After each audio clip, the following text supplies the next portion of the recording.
Voilà, apôtre François Mobongo, Tokei, donc il y a une mission solution, Génie Congo, au ellipse solution, ma proposition, aussi qui va appliquer en gros, tout ça, Mboka Nabisosi, Mbongwana, Tokei Liboso, Tozon Rasousi Mate, Afrique qui peut télémi, monde entier peut côté les mains.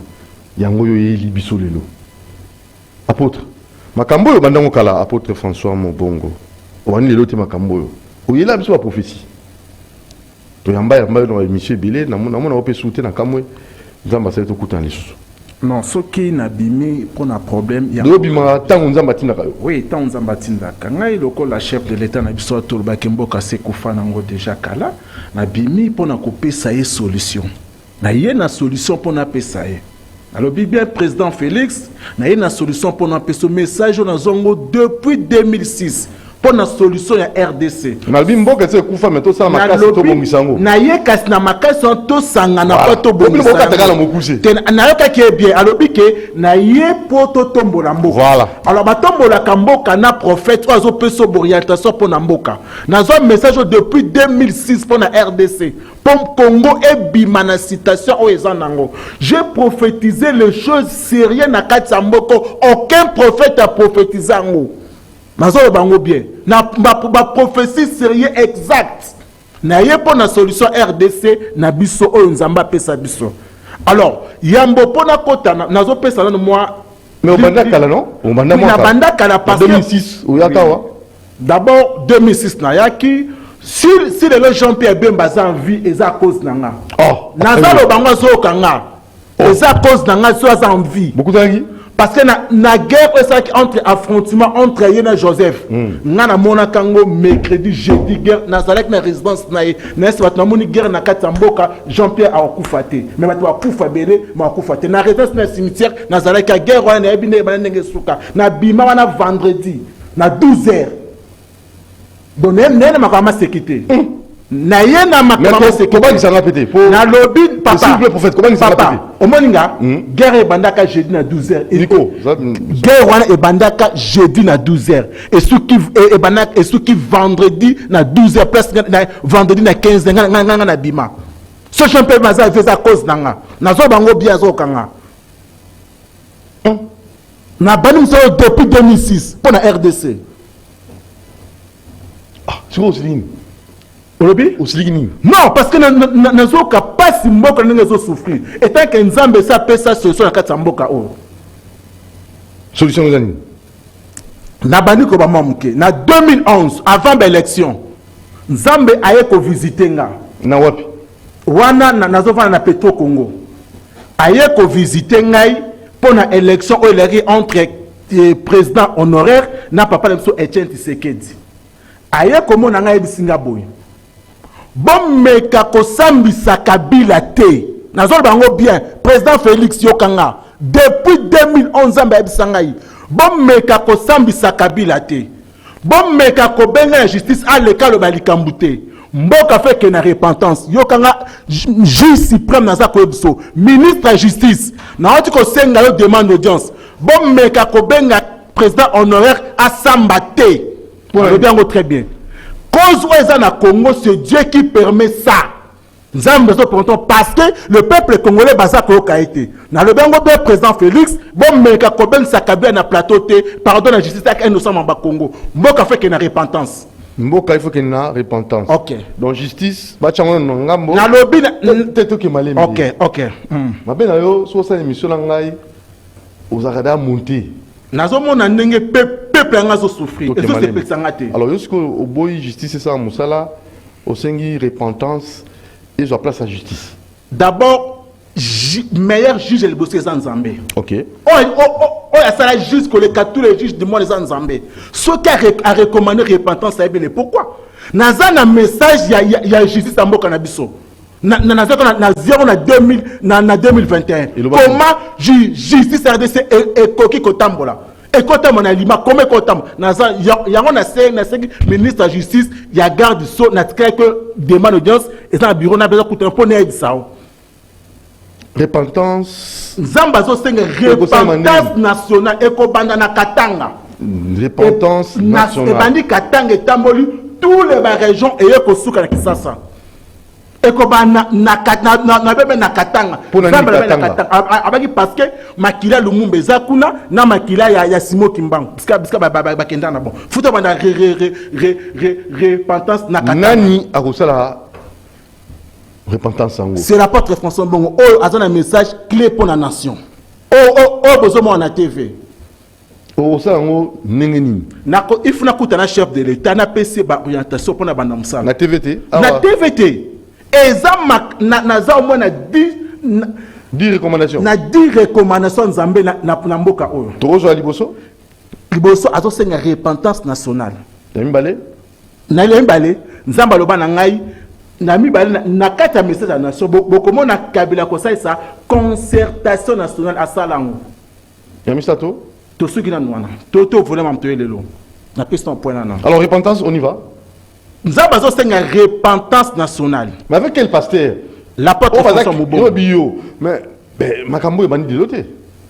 Ba prière de la nation, ba proposition ba sala nzemba ya nango pona Congo. Et ça ya mbote apôtre François. Naina Sabino. Prophète Bokoye baza na kati ya mboka o nzamba établi un. Il faut ça zo banga nzambe. Aza kati ya kabal jifte, aza na kati ya loge te. Diable pas prophétiser kama kompe ko kisami. Mais bokota la prophète wana azomema bato basambela nani? Bon, comment la différence entre prophète en Zambé et prophète à diable? Diable pas prophète à Makambeko qui s'amak. Na yebi ba prophète à Balbaza Mboka. On a ko dénoncer bino kalamingité parce que bozo bloqué RDC. Na yebi bino déjà. Donc na ko dénoncer bino. Donc vous avez confirmé que le RDC ceux qui ont un problème, ils ont bino basala Nzambe. Ezali biso Nzamba loba na ngaboye. Eza premièrement les hommes de Dieu ba côté na kata kabal jif bazo bloquer RDC. Ça veut dire quoi kabal jif? Na lobi na yo. Lobi? Ezali ba côté na magie. Ba côté na bondoki ya Satan na basali impact pour pas bloquer RDC. Basali pacte. Pacte na diable pour pas bloquer RDC. Yo mona kango? Na za nango na vision na kotanga ba prophète na kotanga bino. Bobanga na tanga bino. Na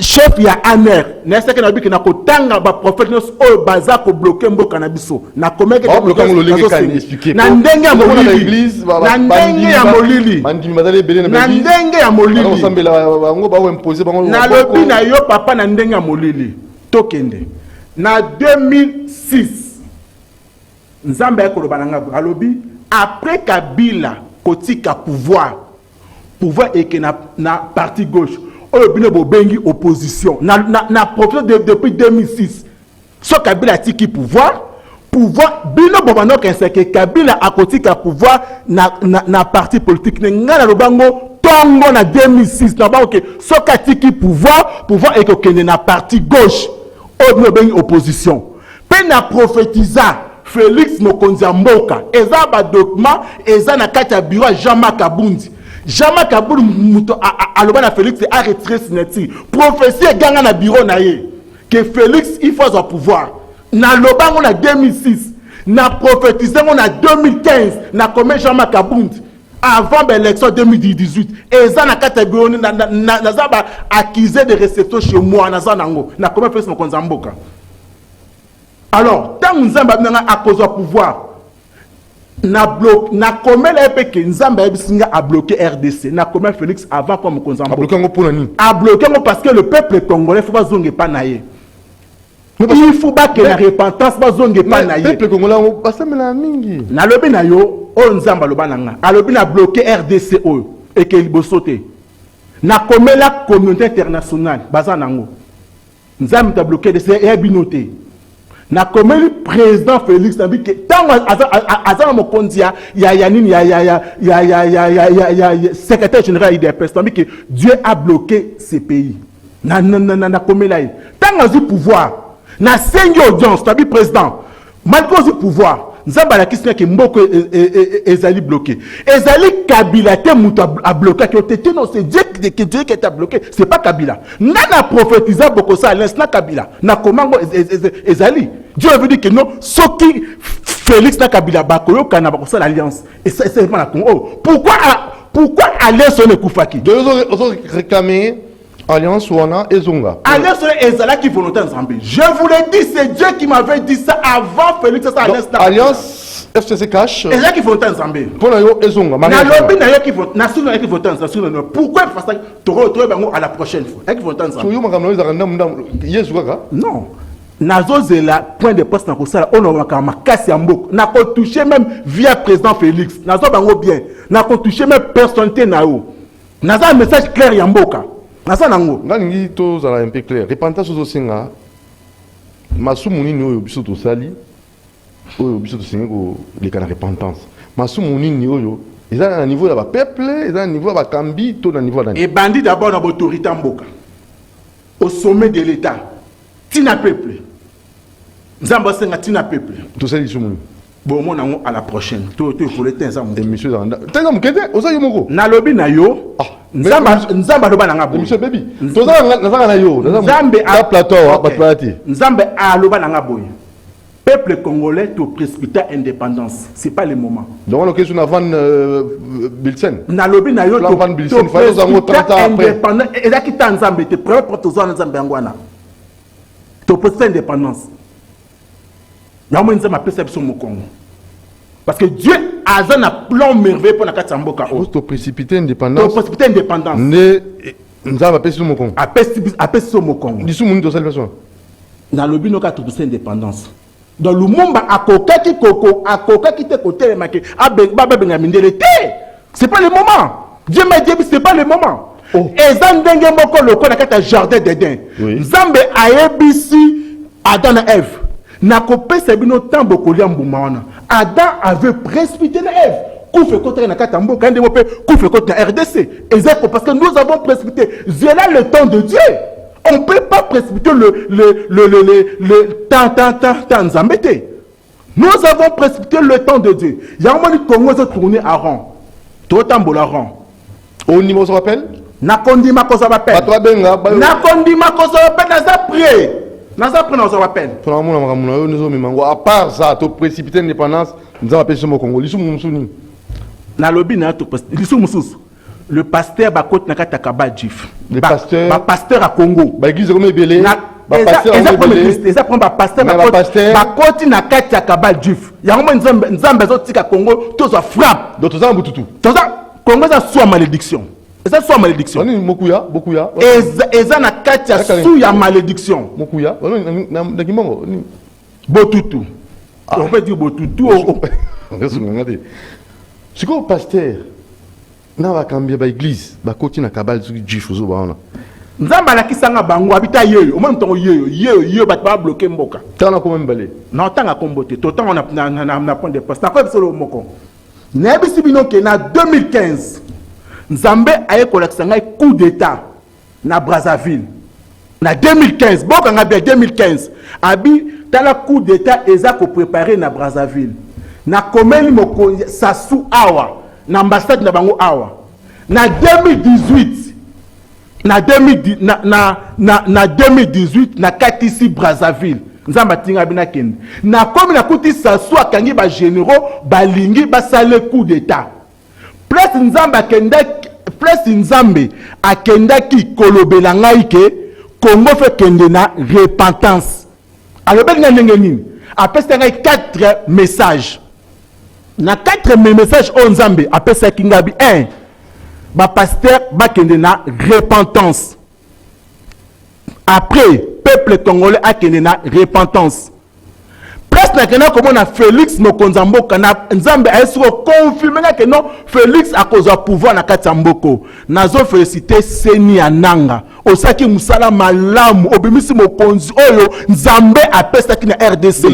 Nazo féliciter Nanga ba fleur abimisi mokonzo awuti na kati na bonzambe. En tout cas Nanga isiko zali musala Nzambe awokelo ba fleur bonne année isiko zali.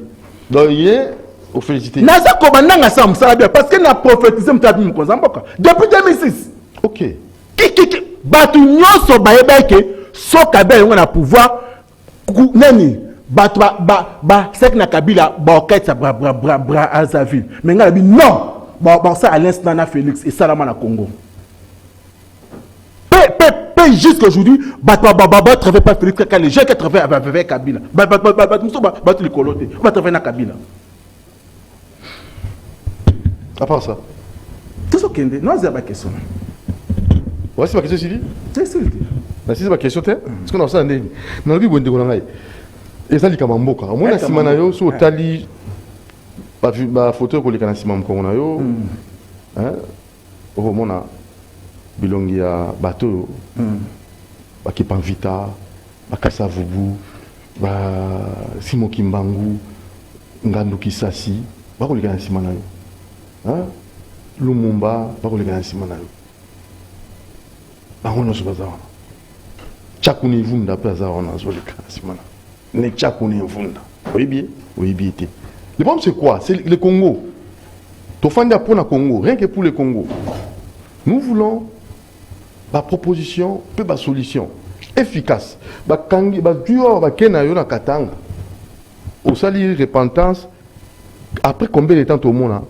Nzamba sengaki na solution. Il faut tout ça là na Katanga 42 jours.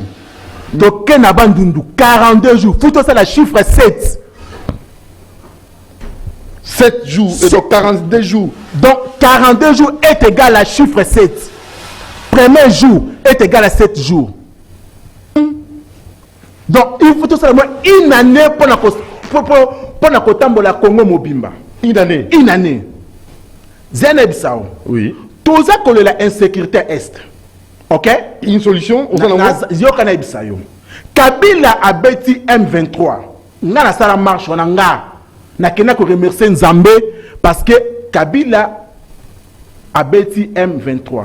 Nazongi na ndako. Nzambe parce que bi guerre ne kotika la quelques poches. Si le yangwana eza ko résister. Abe kotika la quelques poches. Mwana Nzambe yebisinga. Alobi na nga kaka après ko beta M23. Nzambe na ge eta quelques poches. Na ye na Kisasa tant na uti bra Azaville na ye.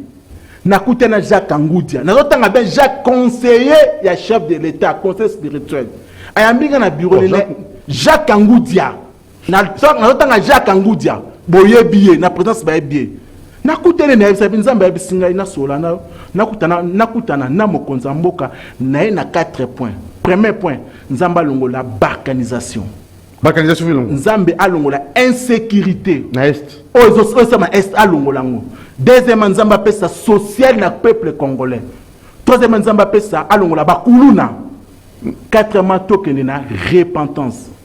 Jacques Angoudia, il m'a injurié na kata bureau na ye. Nazo bango bien. Afinga na kata bureau na ye. Voilà na lobianga zako. Na lobianga afinga na kata bureau na ye. Nazo bango chef de l'État. Benga Jacques Angoudia tourne makama sola na ye. Omoni TV. Nazo koma François apôtre la télévision quand monsieur Robomba, ils ont montré l'Anzambe au pays samodoté. Na pas si mon toté parce que yé mutu aluki chef de l'État a comme un problème ko bake mbo keza ko kufa. Parce que yé a bon na kuta chef de l'État a bien na kuta. Yono une solution. Na le bana ke na solution RDC. Na le bana est clair. Li comme faire bureau ne angwana na solution RDC. Na c'est clair. Pour la nini, pour monsieur Boya Boya Lukambongo. Na ye ko Lukambongo. S'il vous plaît entre nous soit dit. Parce que nous monsieur Boya Lukambongo. Na ye ko Lukambongo te papa. Na biso papa. La solution te oyo ngane mbongo. Ba ye baka prophète. C'est ça. A le but on peut ça image jamais. Yokate. Na yokano. Bon, ba pesa mbongo. C'est la campagne. Papa, tout ça. Ba prophète bino bo pesa kambongo. Ba prière de la nation pour ça. Bazana message en bokate. Pas possible ça. Na le bazana message en bokate. Na ko to message en bokate parce que bazana ngote papa. To landa tous les pères et kana kata mboko. To mona bazana na message en bokate. Mais puis on besoin la division entre bino. Pourquoi pas nini? Baza ko luka lolendo na ba place. Mais bazana eloko na mutu na bango te pour na RDC. Na to bango très bien, bango bien. Nzamba le bilanga na benga Jacques Angoudia na biso nzamba biso na biso boy guerre wana estiana apesi église et pesa solution na kati ya mboka où est le mal Et puis on est tout ça là. Il faut un serviteur intègre. Il faut qu'il y ait une repentance. National Dodo Kamba. Il a accepté. Dodo Kamba Ndima. Dodo Kamba Andima. Donc il y a une repentance nationale. Dodo Kamba Andima. Sonic a foutu Andima. Quelqu'un Andima. Et comme Black Angoudia a beau pour la nîmes. Chef de l'État, quand Angoudia a bloqué Baksambo Kana. Monsieur, c'est trop fort. Apôtre. Non, je suis très sérieux, mon frère. Peuple raison comme Azon Koufa. On est là.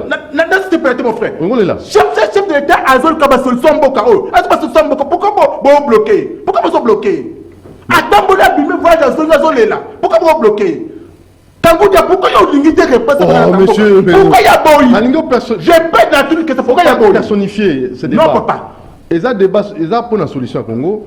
Au côté de ça, va correspondance, Naza na nyonso. Na mbayo, accusé l'exception d'Ali. Kango dia aboya, ba ya manga ta aboya. Naza bango bien stock aboya. Ceux qui aucun demande la présidence et qui pas na bango. Lokola yé assez qui chef de l'État repentance na Katsamboko. Toko en solution non, tout est entre parenthèses. Tout est entre parenthèses. Naza bango bien. Chef de l'État, peuple congolais. L'action chef de l'État, c'est ce qui est à cause de Jacques Angoudi. Je ne veux pas. Papa. Tu es comme un rambo. Nazo a dit ça, là, c'est devant Zambé. Là, c'est devant Zambé. Les cabatos, tu as le service. Baza Koyo Kanga, Nazo Tango bien. Nazo Tanga. C'est vraiment un problème, un moton a bloqué. Alors, il y a un chef de l'État, Abner Omonete. Il m'a dit comme ça, mon frère. Il y a qu'un courrier, papa. Il y a un sango dans le service. Na côté ça, n'a pas de la nation. Na côté plus de 7 courriers et pas mon Konzamboka. Sa réponse, quel pays? Au comment ni? Na senga audience pop. Na mambo comment ça aux angwa là? Na ezana ndap na koyelo ngo komuna. On est na yoka. Parce que s'il vous plaît, François, apôtre, moni na banda ki ko bali kambo wana. Passer casse. Na mbakaya wa mingi, il ne vous croit pas. Basala nzai mingi baza ndingi via lobaka ya kubunga. Yopo yawa ozoni mape wa msuti. Ngala zo di mape septembre. Na zo di mawasanze o baza kat na bonzambe. O ninga o baza intègre. Baza intègre parce que alors kebika pas intègre. A forcerie yen motoboli wana nani conseiller otani kombo. Kaka chaka ngudia. Asa la raison robanga mais o yoyo. Ezaka ba molongo mon côté. Na le biboy. Papa. C'est ça le problème. Na senga bo pesa nga sal. Na bimisa tous les na prophétiser sur les fausses communes il y a osama le bango fait salama quelqu'un na prophétiser makamben ya mkungubile botuna directeur ya RTNC o azalaka mama Nicole ayebinga benga ita tuna mais pourquoi bikambe salami na prophétiser makama mwana ntemi avec salama na le bango n'est pas dossier que zali. Mais pour dire mon père pas tiens. Na le bien bon peut ça cassal. Na ba peut prophétie moko bon moi dit non moko. Papa na ma sécurité. Na pas mon kozamboka na tota moigné longo pombo mbo. Pour ma Congo, eza pour ma élection, eza pour Nzamba bloquer mboka, yemoko bloquer RDC. Yemoko. Est-ce que moi ba ça Nzambe musuza part de Dokamba? Toza ba ça Nzambe. Toza na banque peut travailler. Vous avez combien? Na le bien na que basé belé. L'église des belé. Na font un téléphone. Font un téléphone papa, je font un téléphone. Je suis libre font un téléphone. Na Moussa Nzambe. Quand vous avez Moussa Nzambe, il y a une solution apôtre François Mobongo pour la RDC. Alors Nzambe ça bloque RDC Kala. Mais pour toi là qui cause pendant to précipita kango to senga kozango na temps où Nzamba bungisaki donc à rejoindre plan Van Bilsen le ba qui tozo lipanda 30 ans après. Oui. Donc ça qui ndengwana. Yé à lobby ba pesa temps pour ça la repentance pour Congo et Keniliboso ba konzamboka ba yambaye. Ba yé azana solution ya est. Na solution est. Social la peuple ba blocage tous dans mboka na biso solution François Mobongo. Ça la première pour Nzamba longola balkanisation. La balkanisation. Matata pona yambanga. Na pas ya balkanisation yambanga. Matata pona yambanga. Na bile Nzamba mais longo te pona. Zela. Et est-ce que il faut Moussa le salama. Attends un peu, balkanisation, est-ce que nous sommes balkanisés? Pas encore, non? Ezali na le salamité. Na lobi na yo ezali. Nzambe ayeko balangabwe. Abiboy. Président Félix Awuti Kolobanabino na biso na ba Rwandais tozali bandeko oui ou non Coutu na question de go aloba mais ngana loba ngo na 2013 nzambe abinaka bino na ba Rwandais boza bandeko bo vanda bo solola président Félix ato bango betu mais ngana loba ngo depuis 2013 na komela même président Kabila na biso na ba Rwandais to bandeko to bana to solo nana président Félix ato bango bientôt tanga vache mais ngana loba ngo bosono aye correction na makambu o ngalo baki o kutunga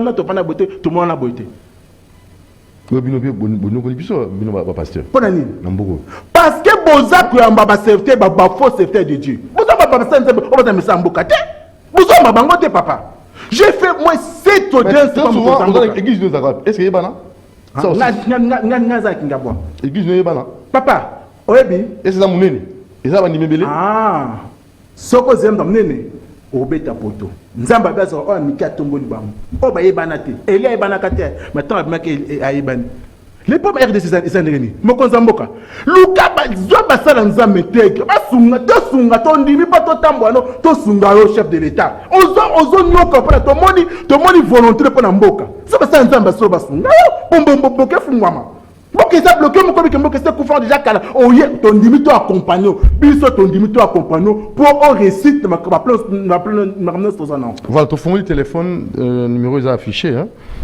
Vous avez quelques 2 ou 3 appels seulement. Plus 243 89 61 52 634. Monsieur François l'apôtre, au moni attitude sociale à génie Congo, ils ont souci n'abisso Congo qui est bosso. Donc tu as un peu génie, vous avez génie du jour, mais on a un dingue à Bonzambé, tu as un penza ou un makambo, Nzambe a tindi pour biso trouver ba pété, nanaza Nzambe nanaza Nzambe té, mais seulement pour Bolinga Congo loba pesa la makambo et otombola Congo naza solution mboka eza pona koluka branchement naza solution mboka nazo baki naza na solution mboka naza na kama seki wana tika tous appels amon de comment a bengi biso awa je crois c'est oh là s'il vous plaît hein appel là benga biso bipété c'est pas bon hein on a mon comment bipé Madame Angelica Tchala. Merci beaucoup, Madame Angelica Tchala. Azolanda biso. Koko benga biso toko tinda message na numéros affichés plus 243 89 61 52 634. Donc vous demandez déplacement na yo 42 jours dans la province Nyonso. Tous les cas budget aussi un bon papa. Oui, papa. Au monde soda tant ayaka na armée à son bakatenité ayakanate jour na kenda ke pas dodo kamba na pesi na solution mboka na pesi Jacques Angoudja na solution mboka na pesi premier ministre na biso Sama Lukonde tous on de ko na biso amen allô oui bonjour papa bengi biso api comment nani oui Holandine de ko na biso François olobini na zola na ime atika biso ba banti wana soka na besoin mo ba senga président asenga banti la sala wana ba banti ok na ebi avec certitude kina ndaku na ye atika ba banti wana oui bien voilà c'est compliqué ouais bien tu n'as parlé non quoi on tira ba banti au sala sur un bon senga président bon tu vas banti allô. Oui, bonjour papa, bengi biso api komonani. Bengi na komina masina. Oui papa. Nga waje wana adamu sala nzambe ya solo. Ah bon? Batika kona na distraction. Musala nzambe ayeba na kate. Me misala asala kande epufa kake ya solo. Na mboka o soki boni weba ke mboka za malédiction. Otanga na Deutéronome. Parce masumu l'équipe mingi. Pour prêter chance à pour donner chef de l'État, alors on zambe a prêté qui est pour la solution mboka. Et ça y a solo. Pour vous pour ani. Vous avez pas ça on va y bana. Parce que ça là on aye bana té. D'abord vous connaissez mon nyonso avec un message à passer. On dit mais là bapesa chance bakonzi akutana mokonzi ya mboka. Non, c'est un budget, non, papa. Ok, la province, on a 42 jours, on a une mission de service à ma casse, on dépense pour un budget, on a mission en boka. Papa, papa, na lobby dans la solution RDC, papa. Zila, Zamalembe, tout qui est là, Zila. Allô? Allô? Oui, Obengi Biso, avec comment on a dit? Allô? Oui, bonjour. Nabengi Bilo na Masina. Oui, Massina. Mbote, bonjour. Mbote, bonjour, papa. Oui. Oui. Nalobi, hein? Oui, papa. Comment on a dit? Ye prophète. Ayeba kiteke. Comment on appelle prophète oiseau bengayo? Ok. Ndenge nini azo kote la kabila bandake mboka wana na este soki ezokabwana mpo na kabila mpona nini ayebaki te plan wana ya mibale un prophète aza lisu litoi na monoko ya nzambe na minite oyo nzambe azoloba na ye nini mpona bato ya bandundu nini eza koleka sikoyo na lubumbashi nini eza koleka sikoyo na bunya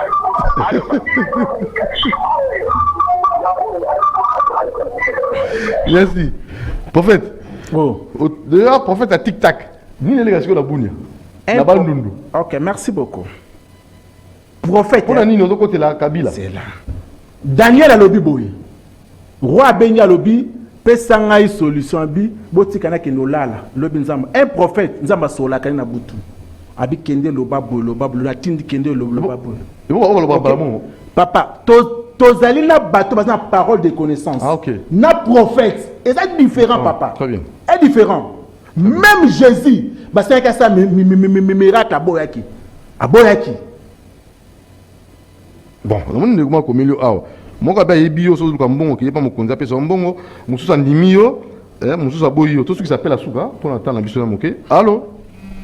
Non monde ko ngazona tout voyez. Allô? Allô? Oui, allô? Allô, bonjour papa. Bonjour papa Nabiso. Ouais, comment on a eu des cantons, on a donné la limite de bonhomme, la deuxième rue. Oui. On a bien vraiment direct. Moni musala nzamba solo aiba na makambo asalaka. Ni le lobby kutu ya ngombo ye musala nzamba na yebi. Si la tête est malade, c'est tout le corps qui seront neutralisés. Oh, on est à Libiso. La tête est un pays. Pays ceux qui ont bien la c'est que nous sommes surtout dans un problème. Hier avant à l'ouka solution va konza mboka. Sengele kino na sena na pas nzambe to ba siki makasi na yeba solo. Nzamba pesa na solution na nene spirituellement. Mboka bisa niveau spirituellement. Ils ont également dans les médias, on a le babou, on a le capre, ils ont déjà chantage déjà à vous faire déjà. C'est pas normal quand même. C'est pas normal. Avant le cap, mboka, il est assez maintenant, on a beaucoup de babou, on a assez maintenant pour la mboka. Pour y pas parmi peuple congolais, il n'y a pas de problème mboka Congo. Maintenant la mission mais mboka peuple c'est déjà un problème. Il n'y a pas un problème moi. Pourquoi on a pas de mboka tant que sur on a un zamba petit militaire, on peut dire qu'il y a prophétie à Zanangwa. Alors qu'on a bon de l'ensemble, les ambas de mboka na ye et puis attends que les banité ensemble ndako ye akosa la biya yeba. Voilà pour répondre à la question. La ligne na répondre à quoi mon frère. Baeba kamosakoli na makambo oya loba. J'espère tant Saoul azokende koluka bampunda ya papa ne bungaki. Mosala Saoul alobi que non prophète Nel Samuel aloba kamakambo ko kisa mon frère, j'ai prophétisé les choses sur la katamboko. Nazo sala chantage te mon frère. J'ai prophétisé les choses sérieuses. Na prophétisé sur le soulèvement il y a 2015. Ndenge kozala. Naza ba document nyonso mon frère. C'est là. Un prophète, même à Tabeli, avant ça il kamona mokonzamboka. Banama mokonzamboka. Attends la Bible bien. Nzamba tabi kele pa ko loba na ebu ngana ye a pa na mbongo te. OK na pa na mbongo te na ye quoi aux côté la Kabila Kabila aza président volonté on nzamba pesa biso RDC nalobi Kabila aza président on Nzamba pesa kibiso. Moi étant que chrétien nakoza sima ba konzamboka nakoza l'opposant n'était aza président pesa kibiso. Il y a le bilan est kuna makambo tout le bana nous mala monter abi mais yo appuyer mais est-ce que na yo kaki alobi makambo est soki Kabila aza na kati na biso ki bon na ye pona ni na ye po Nzambe alonga makambo est wana Nzambe alobaki boy il faut to kutana ba consignon surtout oyo il y a 9 pays oyo to solana bango pour la première RDC. Dialogue on est seulement toujours. Na lobby non na bonzambe. A lobby na tout le monde bonzambe tout sola mon pour na kimi ekota na est. Papa to komi na batu oyo ba anti terroriste na mboka bon bon za malam. Mais bientôt baba ko na capitale. Est-ce que on za malam? Hein? Nzambe alobanga bi guerre wana ko se ko la quelques poches. Na comme même président Félix. Na comme avant à ça état de siège. Na comme bi que mokonzi Nzambe alobi na ke guerre ko la quelques to kutana po Nzambe alongo. Ce que to kutana kini anya ko état de siège ati wana te. Botika Monisco calme.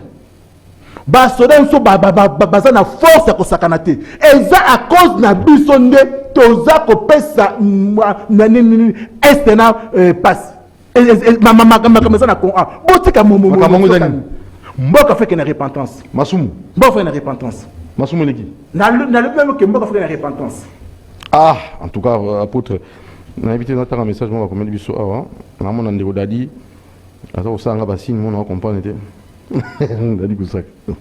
Signe terrible ça. Dadi. Allô. Allô, bonjour. Bonjour papa. Oui papa. À partir de GB. À partir de GB. Voilà. Oui. Moni télévision eza eloko oyo batu nyonso tout bazola nango na mboka. Tout le monde même à pays étranger. Aya ko seme ba ventire au salon. Pourquoi? Parce que jour bazana moi si bazana moi si à Chebea. A kofi akini aza lelo na Canada. Ye ayeba kiloko wana soki ye babomaki ye ube mwasi na ye ndenge azoloba wana ke aloba ke mutu wana aleka na justice ako justifier pourquoi ekokotela ye zo matin abi comment ça kokotela Kabila suni te babomaka mwasi na yo yo linga mutake na justice te ye babomaki mwasi na ye soki ezalaki ye enyazala piro bengo za ndeni papa na ebiso kenelaka na souci ya ata makila peuple congolais moko ndenge ezosopa naka sino makasi naka na souci nango soko bana bundaka boye po kimia ekota na mboka na bundaka pamba te papa depuis 2006 na bundaka po kimia ekota na mboka parce que ntango Nzambe nazosala boye asali alobi voilà solution mboka yango oyo papa vous croyez que nga na prophétisa pour na prendre soulèvement il y a 2015 nalobaki ekosala mboko moi jour souvenir ekosala mboko bomona cortège ya Kabila ekouta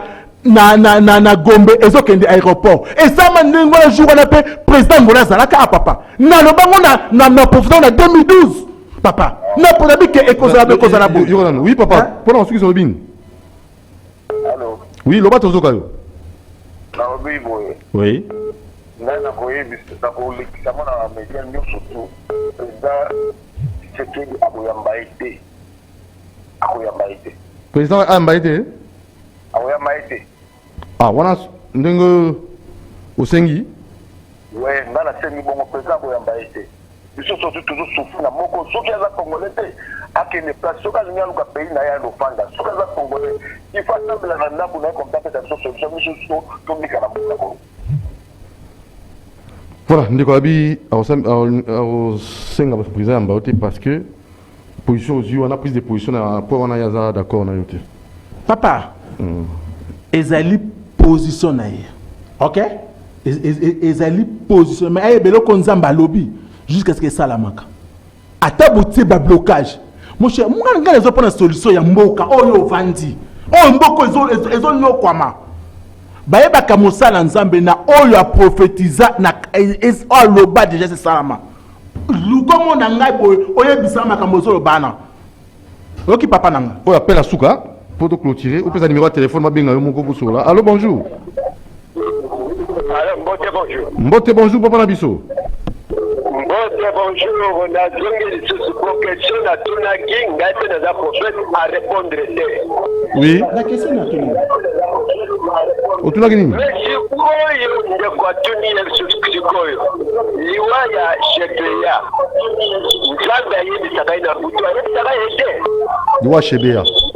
Na lobby boy. Zila. Alors biso nzamba lo bana yo Liwa Shebeya nzamba la kisaki ote na butu. Alors pendant que ça numéro de téléphone na yo peut répondre pour Naza koloba nzamba lobaki nanga boy. Liwa Shebeya. Nata la pour ma justice. Na yebi Liwa Shebeya ya Shebe ozol bana. Tout ce que on les kana période ya Kabila. Nzambe natala pena ozole kana période ya président Félix. Na komeli mokonzi aner, na komeli atanga dossier na komeli. Na komeli na komeli premier ministre na pesa na solution RDC na komeli deux chambres ya parlement na pesa ye na lobby mboka fait que non na repentance na lobby boy justice que na repentance papa il faut que na repentance papa vraiment drôle donc justice ezeli na lobby na papa repentance d'abord nzamba albi d'abord repentance le reste après na lobby reste à prier papa soki to lobika rien peut-être ça la maté makale tonda na bato wana makale za muke tonda na bato makale ya muke etonda na bato so to be peut-être ça la maté makale tonda na bato que ça ni nous sommes pas na bato des fois tonga sous prison oui so to na justice on dit la justice élève une nation oui il y a d'abord repentance voilà le vrai justice la repentance parce que la repentance Moutou a conscience les habitués, j'ai fait ceci dans ça la boy. Vous comprenez? C'est ça. Papa. Alors numéro de téléphone, Penny nous senga to comme na souka émission. Naza Kolobabe, chef de l'État, Nzamba pèse au pouvoir, Nzamba lingio, parce que na prophétisé pour nayo. Même na prophétisé liwa ya papa peut-être Tshisekedi.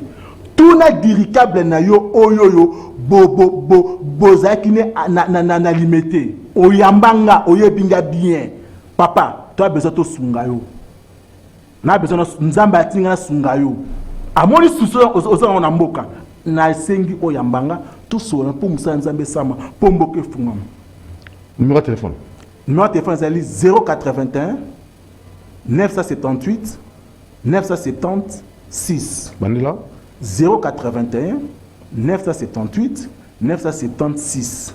Merci beaucoup l'apôtre François Mobongo aza Genito Ambilelo aina makanisi pour nous la solution dans le Congo ils a vision naie puis tout une question on ne sait pas koko tana magabanzambe zalaka oyo buzoba ozomona buzoba panzambe on est maele ozomona maele na bomotonzo ne panzambe ya on dit buzoba alors c'est très compliqué manzambe puis to koko tango aussi alors on a tikio na magamuna yo vision za nango Yomoro osa ne batindio ngala batindio nazo préparer point de presse on a coupa na ressemble faux prophète na otanga na ba komunza malaksangai yango na komeli mokonza ane non c'est la point de presse ya na parler 3 points premièrement si le chef de l'État deuxièmement si les faux serviteurs et troisièmement pour les vrais serviteurs 3 points on parlait en moi.